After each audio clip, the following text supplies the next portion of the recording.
ଆମ ଜୀବନରେ ଯଦି ଉନ୍ନତି କରିବାକୁ ଚାହୁଁଛନ୍ତି, ଆଗକୁ ବଢ଼ିବାକୁ ଚାହୁଁଛନ୍ତି, ସଫଳ ହେବାକୁ ଚାହୁଁଛନ୍ତି, ଆମକୁ ପ୍ରୟାସ କରିବାକୁ ପଡ଼ିବ, କଷ୍ଟ କରିବାକୁ ପଡ଼ିବ, ସଂଘର୍ଷ କରିବାକୁ ପଡ଼ିବ, ଉଦ୍ୟୋଗ ସୃଷ୍ଟି କରିବାକୁ ପଡ଼ିବ, ସୁଯୋଗ ଖୋଜିବାକୁ ପଡ଼ିବ। ଆମେ ସଫଳ ହେବା ପାଇଁ ପ୍ରୟାସ କରିବା ନିତ, ସଫଳ ହେବା ପାଇଁ ପ୍ରଚେଷ୍ଟା କରିବା ନିତ, ସଫଳ ହେବା ପାଇଁ ପରିଶ୍ରମ କରିବା ନିତ। ଅଟୋମେଟିକ୍ ବିଫଳ ହେଇଯିବା। ବିଫଳ ହେବା ପାଇଁ କୌଣସି ବ୍ୟବସ୍ଥା ନାହିଁ, ଅସଫଳ ହେବା ପାଇଁ କୌଣସି ବ୍ୟବସ୍ଥା ନାହିଁ।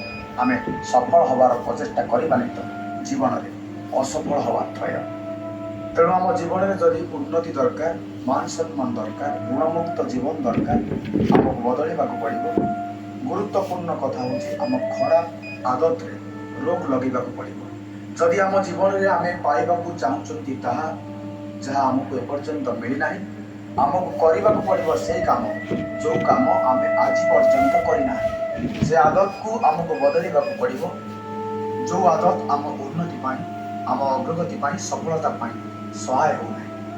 ଦୁନିଆରେ ସଫଳ ବ୍ୟକ୍ତିମାନେ ସଫଳତା ପାଇବା ପାଇଁ ଅଲଗା କିଛି କାମ କରନ୍ତି ନାହିଁ, କେବଳ ଭଲ ଆଦତକୁ ଜୀବନରେ ଆପଣେଇଥାନ୍ତି, ଯାହା